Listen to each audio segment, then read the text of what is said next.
What's doing, everybody? Welcome to First Class Fatherhood. I'm Alec, and before I hit you with today's interview, make sure you subscribe to my YouTube channel and hit the link in the description so you can listen to all of the interviews I've done with so many tremendous dads, including Dana White, Deion Sanders, Tony Hawk, and so many others. Now let's get going with today's interview.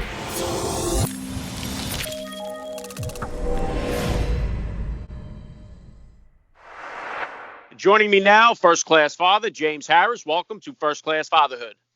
Thank you so much. I'm hoping my wife would agree with that. But thank you. I appreciate it. How are you? I'm doing very well. Let's get into it here. How many kids do you have and how old are they? 2 girls. I have a 7-year-old daughter and an 11-year-old. Okay, we try for that boy, or is that off the table? I am trying, but at this point, she doesn't even want to sleep with me. No, I would love a boy, but we're at that age now where, if we want to sleep in, we can sleep in. If we want to travel, they travel. And we're kind of past that infancy stage. And so I don't think my wife is ready for a third yet. Let's see. Yeah, I understand. Yeah, I got 4 kids myself, and it's so much easier when you're in the zone to kind of stay in the zone instead of getting out of it and going back in. So I understand there. If you could, James, please just take a quick minute here to hit my listeners with a little bit about your background and what you do. Yeah, of course. So born and raised in London, England. Moved to Los Angeles at the age of 21. I'm now and have been since I was 16 in the real estate industry. I also am on a show called $1 Million Listing Los Angeles, which I've now done for 6 years, probably 80 episodes now. And we sell residential, commercial, and investment real estate and have a lot of fun doing it, man. Yeah, well, incredible success that you've had here, James. And so along this journey then, about how old were you when you first became a dad, and how did becoming a father kind of change your perspective on life here? Wow. So I have a crazy story, which I don't think we have long enough to get into, but I had Sophia, my now 11-year-old, when I had just turned 26. My wife was 22. And when I tell you, before having my first daughter, I'd never even held a baby before. And then when people used to tell me about their kids, I used to think, whatever. And, the day my daughter was born and put into my arms, it was almost as though I'd been holding kids for 300 years. It was like this thing that just came so naturally, and a love that honestly I can't even explain. And today I've become one of those really annoying fathers that just want to tell other dads about how amazing it's going to be and how it's going to change every single aspect of your life. It's done that for me in the best possible ways imaginable. Yeah, very well said. And I'm right on board there with you. That's the biggest message of this podcast, is to kind of blast that message out there about how awesome an experience it is to become a dad and how life-changing it is. It is. What would you say, James, are the top values that you're hoping to instill in your girls growing up? Honesty, transparency, morals, and just to be a good person. And I come from a family where my mother and father were divorced at the age of 1, and my father's kind of been in and out of my life forever. And so for me, it's really about treating our kids with all the love and care in the world so that they feel loved and so that they can carry that message out to others. So I think it's just being the best version of yourself that you can be so that you can carry that message out to others, and in turn, so can they. Yeah, very well said. And I have the opposite of you there. I got 3 boys and then got my girl on the 4th try. So Wow. if we didn't get her on 4, we'd have 5 by now, but we got her. And one thing is that I do find myself disciplining her a lot different than I do my boys. And my wife kind of takes the harsher discipline stance when it comes to her. I'm still trying to evolve and get better at that as I go here. So what kind of disciplinarian are you as a father to 2 girls? And is it different than the discipline style that you grew up with? I am a wimp. I am weak at the knees, wimp of a father. But what's interesting, when I grew up, I used to have my mouth washed out with soap. And I think if I did that today, I'd probably have my kids taken away from me in about 3 minutes. I think times have very much changed. But kids do need to be disciplined, and it doesn't need to be with a hand or verbally. It can be done in a way through compassion and love. But where I've learned to change is by saying yes to everything, because I'm the guy that's at work all day, every day, and I want to be the good guy. that actually works against me. Children need to be disciplined for them to have trust. They need to feel as though they can be safe around their parents, their mother and their father. And so as it started, it was always that my kids would turn to their mother because she was the one who would tell them off and discipline them and make sure they sat in their room when they were naughty or lost an iPad or a computer. And what I've learned is actually by being stricter and taking the control, those kids feel as though they can trust in you when they really need something. So it is about standing firm. And the most important is if you say you're going to do something, standing behind it and sticking with it. Otherwise, they know that they can just walk all over you. But every day as parents, I think we're learning, especially through COVID and homeschooling now. We're all learning every day and we're all just trying to figure it out, and that's the reality.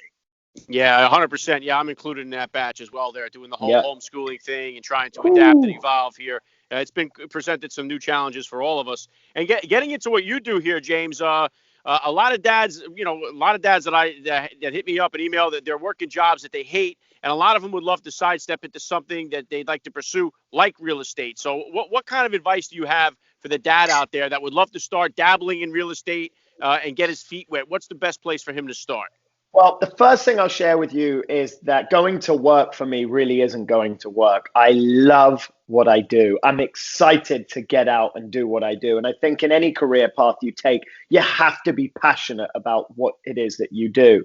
The one word I would remove from what you had said is dabble. I don't think you can dabble in real estate. You have to be 110% or not bother doing it at all. And I've seen so many people try and get into real estate as a side career, or I'll do that twice a week and then I'll do this. My personal belief is if you're going to work at something, you have to give it everything you've got.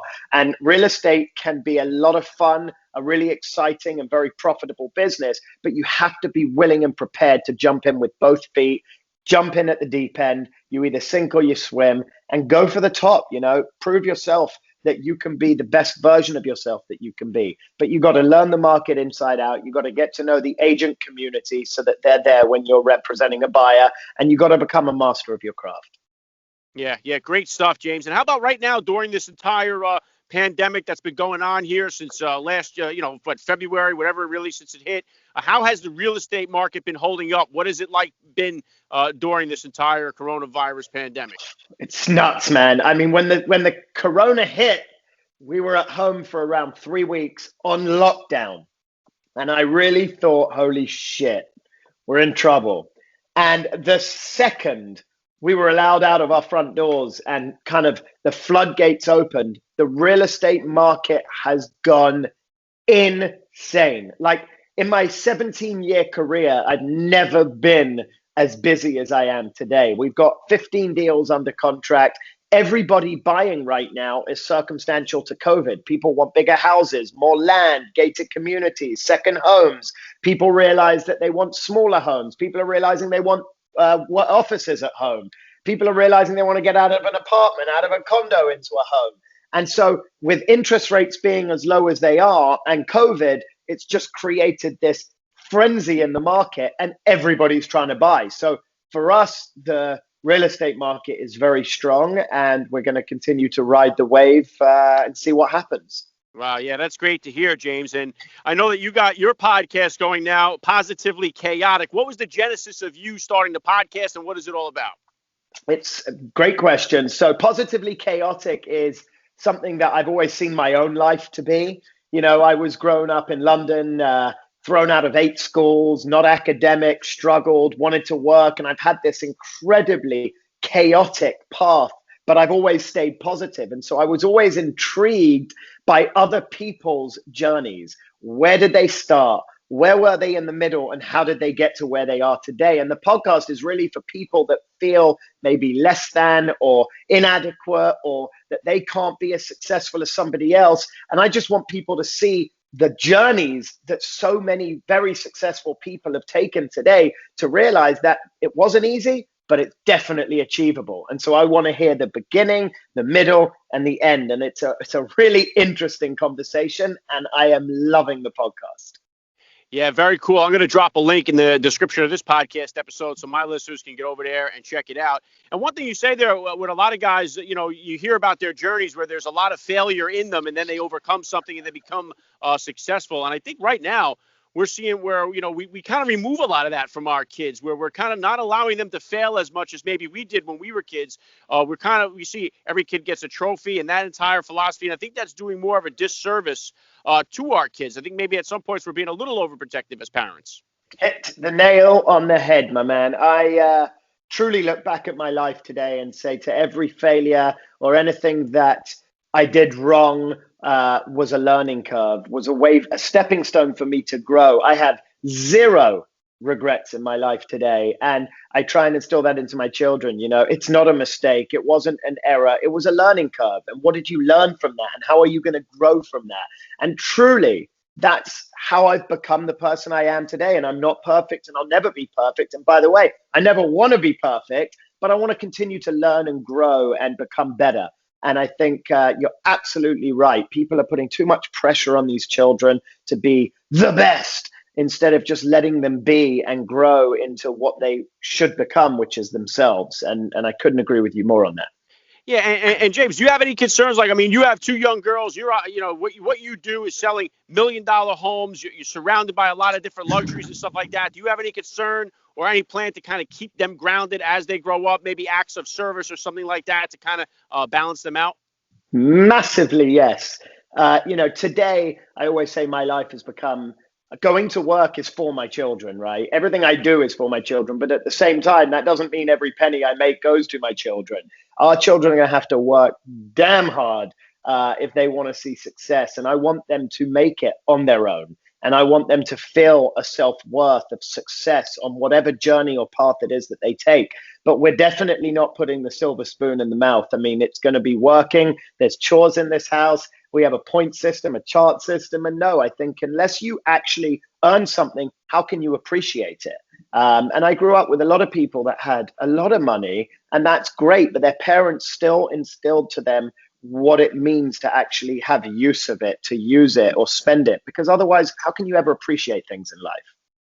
Yeah, well said. And I know one thing that the pandemic has created, a lot of people are working from home now and doing Skypes and Zooms, and kids are, at home with the parents. So Yep. people are more easygoing when kids are running around in the background and things are going on. But in the real estate business, I'm sure that could get a little hairy. So have you ever been in a situation where you're trying to show this expensive home and you had to bring your kids with you for whatever reason, and you kind of had to incorporate them into the showing? I have. Funnily enough, one of my kids just walked in and must have seen we were on this and walked right out. I actually have, and it's funny because we filmed it on the show and it never aired. But I had a moment where I did. I had my 10-year-old, who was 10, now 11, and she took over the whole showing. It was absolutely brilliant. It was like a $45 million house as well. So she couldn't stop telling our client how she never wanted to come back to my house. But the client had kids, and so she was doing the showing through the eyes of a child. It was actually a very cool experience. Yeah, that could work out where you have them playing in the swings in the backyard or something like that. As say, Yeah. hey, look, this could be you. Yeah, I'm not using my kids as a prop just yet. Maybe in a few years, we'll see what happens. Get them out there selling for you. Well, you've had so much success here already, James. What kind of goals or plans do you have here for yourself for the future? To continue growing organically, becoming the best version of myself I can be. Of course, we want to continue to grow our real estate business year on year. And I think it's important that people set goals and targets. And, it's important that every year the next is better. And it doesn't need to mean financially better. It can be within, but just to work on becoming the best version of myself year on year. That's it for me. Yeah, very cool. Last thing I'm going to hit you with here, James. I love to ask all the parents that I get on the all the dads that get on the podcast, what kind of advice do you have for that new dad or for that about to be father who's out there listening? Get some sleep. No, I think honestly, the best advice for me is to be supportive to your wife, and be as helpful as you can, and make sure that you share the moments that you can. Because when you're a new father, let's be honest, the child basically pees, poos, throws up, and really needs mummy. So it's important as a father to come in wherever you can, and alleviate some of that stress on the mother. But just enjoy it, slow down, and enjoy it, because my God, do they grow up far too quickly. Yeah, very well said. I love the message. This has been an honor for me. I got to say, James Harris, you're a first-class father all the way. And thank you so much for giving me a few minutes of your time here on First Class Fatherhood. Thank you, Alec. Nice chatting with you, my man.